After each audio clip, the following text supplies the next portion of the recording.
Welcome back everyone to today's video where I will discuss how the supply and demand dynamics and how you kind of need to think about it for uranium is different from traditional or simple supply and demand dynamics like you might find in other things, other commodities, whatever, because there is a number of ways in which this is quite different. And if you just think about it in terms of the simple textbook picture, you're going to miss a lot. So I'm going to go through a few ways how.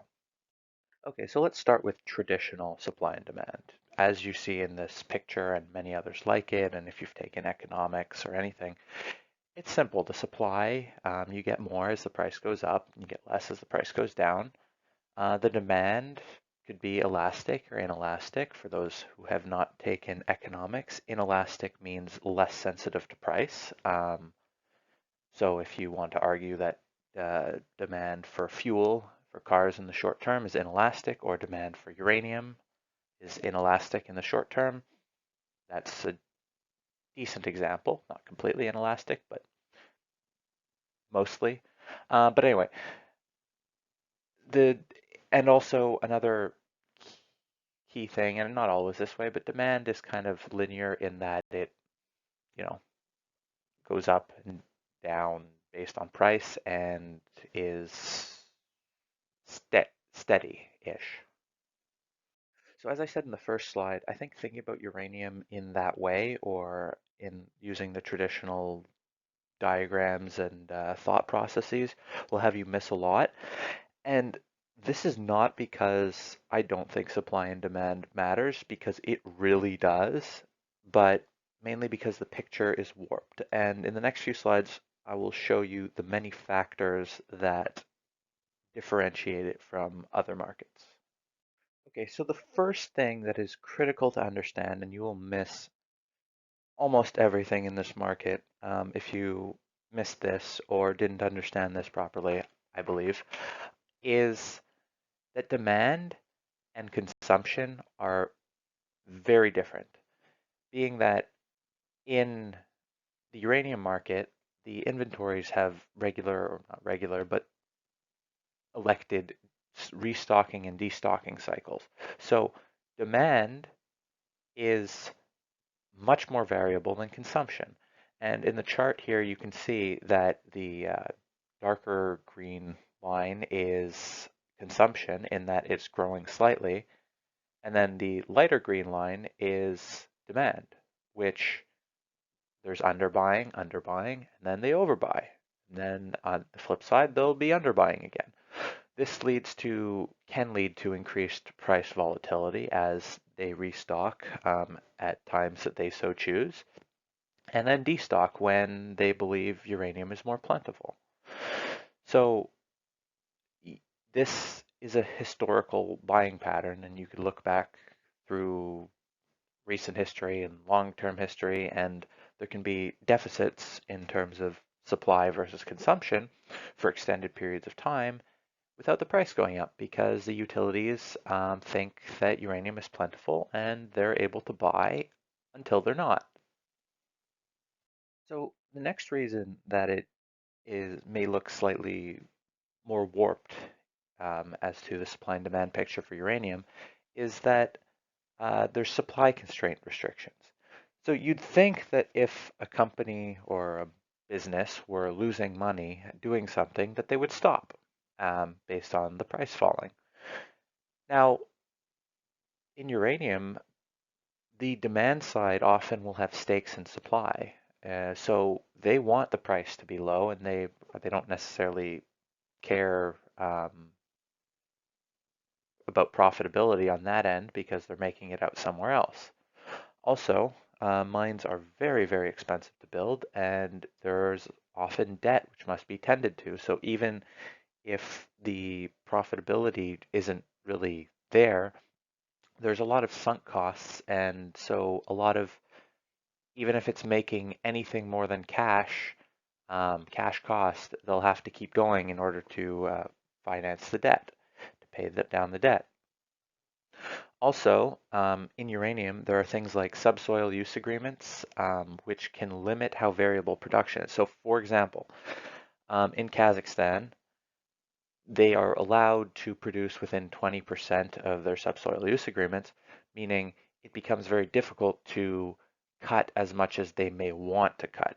So they may be um, making a little bit of money and producing 20% less than they had agreed to produce, and they may want to cut more, but that becomes very difficult.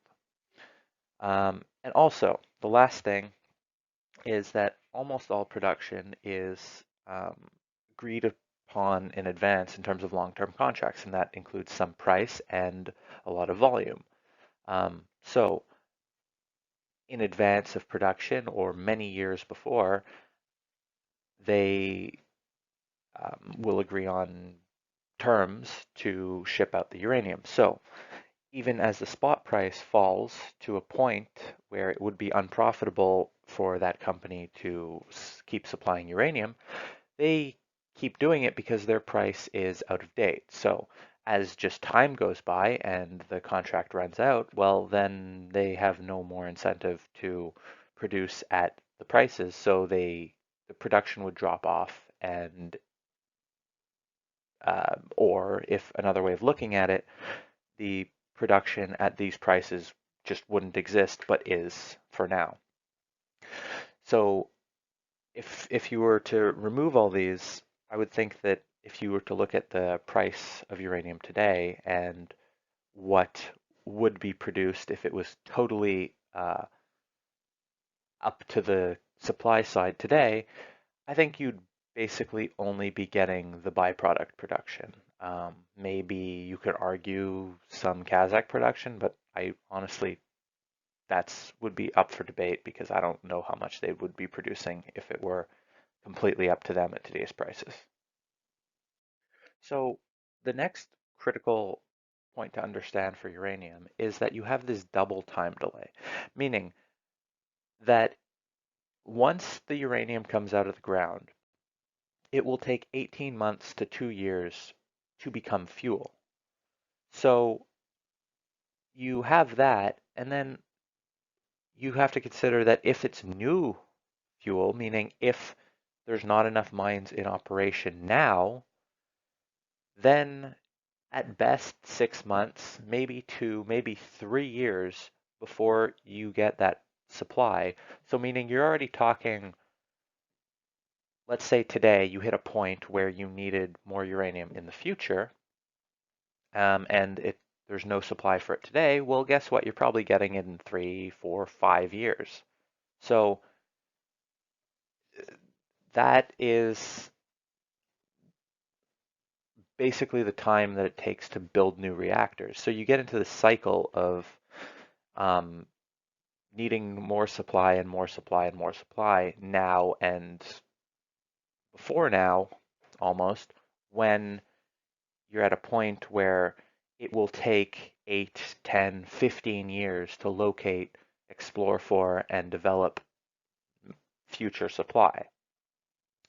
And one of the big impacts of this delay, even if you're just looking at 18 months to 2 years before talking new mines, is that in theory, let's say we enter 2020, and even if we're in recession, just if it's a run-of-the-mill recession, or even if it's more severe, you look and you see that, okay, we're in recession. Will we be in recession in 2022? If more supply is needed because mines are shut down. Will we be in recession in 2024? And you just kind of look and think, okay, well, maybe there's some slight reduction in demand in near term, but longer term, if fuel is needed, fuel is needed. The next thing that needs to be understood in the uranium supply dynamic is that more than 10%, depends on if you're looking at demand, consumption, supply, whatever, but almost 25 million pounds a year of uranium come from secondary supply. Much of that is via underfeeding. So this means that all of this is coming from the midstream market because of spare capacity. So what happens when spare capacity drops because demand grows for midstream services, demand grows at the end for fuel all over the world. There are consumption of nuclear fuel is projected to rise. So what happens as demand grows is this spare capacity can contract. And what this can cause is it means that the secondary supply can, not necessarily will, but can, depending on what the cause is, can contract as the price is going up or going down. There's different dynamics in terms of underfeeding, overfeeding that I will not get into here. But basically, the U3O8 price is what matters to miners, more so the long-term price, but that's another different story. But it is also just one of many variables in determining what the secondary supply looks like through the fuel cycle. So basically, this 10%, this 25 million pounds, whatever you're looking at, it's more than 10%. This 25 million pounds can contract as demand picks up. Another thing that's very important to have a grasp of when we're talking about pricing and uranium and nuclear fuel in general is marginal cost.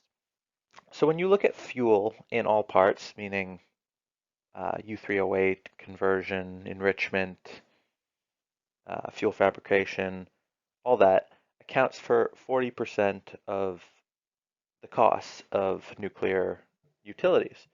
Now, of that, U3O8, which is what's sourced from the miners, is closer to 5 to 15%, depending on whose numbers you look at.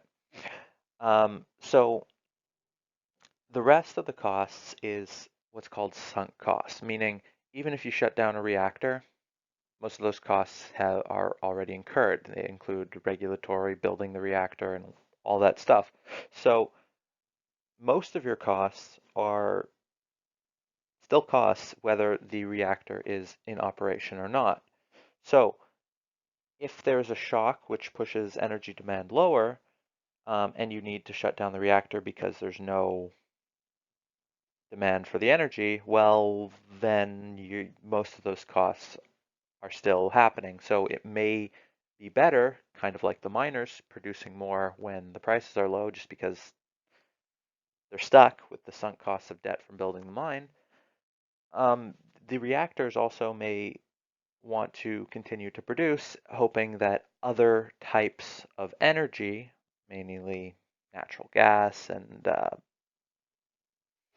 other sources of fuel, will be shut down instead. Now, when you look at them, on the other hand, the marginal cost, so the cost for the fuel can be upwards of 70%, much higher, so that when you need to shut them down, you save relatively more money. So when you're looking at diversified utilities that have some nuclear and some other fuels, it is probably smarter for them to shut down the others and save more in terms of their marginal cost. Now, the last part that's I'm going to get to today is psychology.